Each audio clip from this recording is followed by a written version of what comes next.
영구적으로 남아 있을 수 있다. 몸 이곳저곳으로 돌아다닌다. 이게 이제 너무 무서워서 안 하겠다라고 하시거든요. 그래서 이제 필러가 무섭다라고 생각을 하셔서 대안으로 생각하시는 게 이제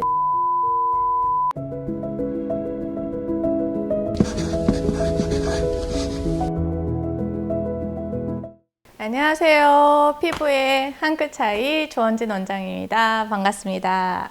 요즘 특히나 콜라겐 전성시대로 필러 대신 스컬트라, 주베룩 볼륨 이런 식으로 문의가 상당히 많고 원하시는 분들도 많으셔서 이 부분에 대해서 좀 안내드리려고 나왔습니다.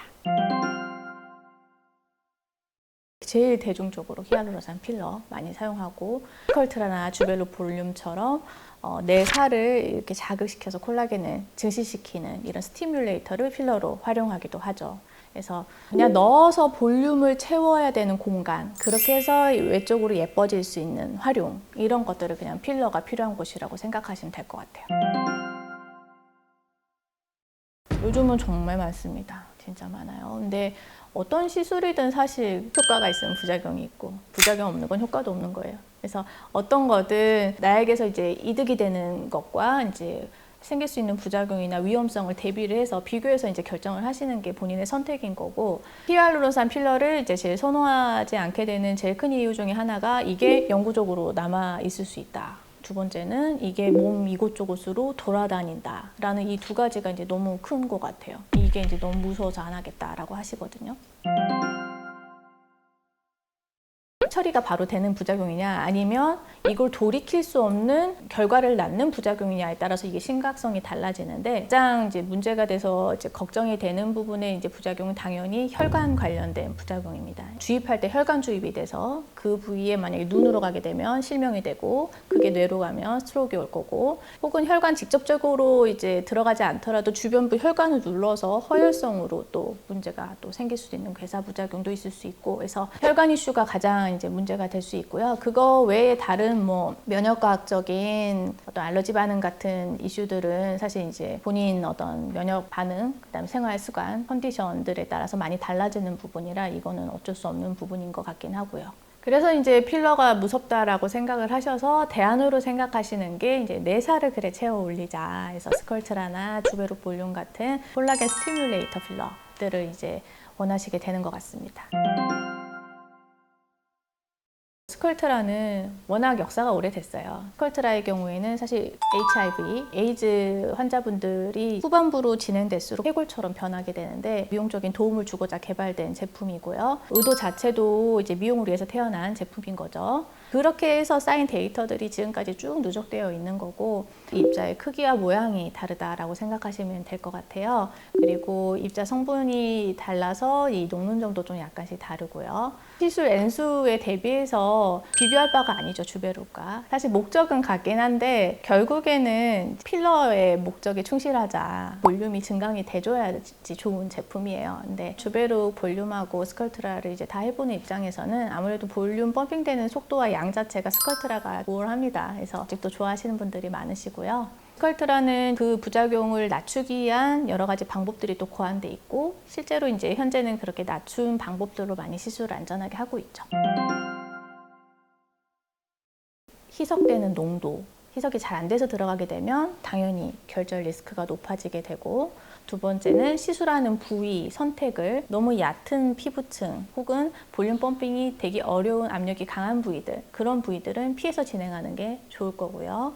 세 번째로는 주입하는 층, 너무 얕게 주입되게 되면 딱딱하게 결절 당연히 생길 수 있겠죠. 적절한 깊이의 위치로 진입이 되었을 때 또 예쁘게 볼륨이 빵빵빵 될 거예요. 그리고 네 번째로는 555라고 교육을 해드리는데, 이 555 마사지가 뭐냐면 5일 동안 하루에 5번 이상 한 번에 5분 이상씩 그 시술 부위를 마사지를 하라고 말씀을 드립니다. 이게 굉장히 중요한 방법이고요. 마사지를 통해서 결절 리스크를 낮출 수가 있어요. 지금은 잘 하지 않는 이유가, 일단 4살 차후로는 자연스러움을 얻을 수 있지만 정교하게 원하는 부위만 특정하게 딱 맞춰 볼륨을 일으키기는 어렵다는 게 또 약점이죠. 그래서 이마라든지 턱, 코와 같이 특정한 모양을 만들어줘야 되는 그런 부위는 스컬트라는 어울리지 않습니다. 관자나 옆볼, 앞볼 같이 전반적으로 볼륨이 예쁘게 올라와야 되는 부위는 당연히 너무 도움이 되겠죠. 선택적으로 잘 하시는 게 좋을 것 같아요. 스컬트라와 적응증이 항상 같아요. 주베룩이라는 스킨 부스터와 주베룩 볼륨이라는 이제 필러하고는 서로 다르게 생각하셔야 되는 게 그걸 제일 헷갈려 하시더라고요. 그래서 주베룩 볼륨은 분명히 필러로 활용이 돼야 되고 피부층 가까이 쓰시는 건 그렇게 추천드리지 않습니다. 스컬트라랑 똑같다고 생각하시면 되고요. 다만 이제 스컬트라에 비해서 이제 선호하시는 부분들은 첫 번째는 동글동글해서 좀 더 이제 콜라겐이 자연스럽게 더 잘 증식될 수 있다. 두 번째는 이제 결절 리스크가 낮을 것이라는 어떤 기대감, 그런 것 때문에 주베룩 볼륨을 선호하시긴 하는데 이게 이제 좀 더 연구가 돼야 될 것 같아요. 이게 오히려 이제 이런 말도 있죠. 시술 건수가 늘어남에 따라서 그것으로 인한 어떤 임상적인 어떤 경험들이 공유가 많이 되잖아요. 주베룩 볼륨 같은 경우에는 스컬트라에 대해서 이제 가질 수 있는 가장 큰 장점은 녹는 점이 낮다는 점이에요. 이 말은 뭐냐면 여차해서 뭔가 문제가 생겼을 때 녹일 수 있다는 장점이 있습니다. 결절 위험성에 대한 불안도가 너무 높은 분들이라면 주베룩 볼륨을 훨씬 편하게 쓰실 수 있겠죠. 하지만 그것만으로 이제 결절 리스크가 낮다라고 보기는 어려운 게 또 PDL의 또 특징 중에 하나가 좀 잘 엉겨붙는다라는 특징이 있어서 결절을 더 일으킬 수 있는 요인이 될 수도 있겠죠. 그러니까 이거는 흑백 논리처럼 이렇게 딱 양분해서 생각하기는 조금 어려운 것 같아요.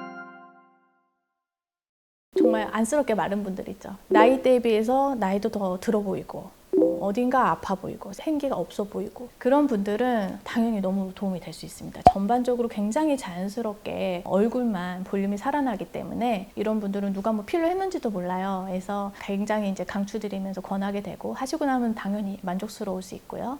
하지만 또 단점으로는 히알루론스 필러 같은 경우에는 하루 맘 잡고 가서 딱 하고 나면 그날 바로 뿅 하고 변신하는데 스컬트라나 주베룩 볼륨 같은 경우에는 한 번에 그 원하는 볼륨을 얻을 수가 없죠. 그래서 한 달이나 한 달 반 간격으로 뭐 반복 시술이 필요한데 여러 차례 반복을 하고 나서야 좀 원하는 볼륨에 도달할 수 있다라는 시간상의 단점이 있습니다.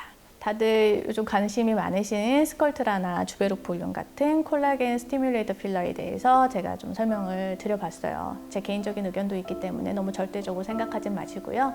오늘 궁금하셨던 분들한테 도움이 되셨으면 좋겠습니다. 끝까지 시청해 주셔서 감사합니다.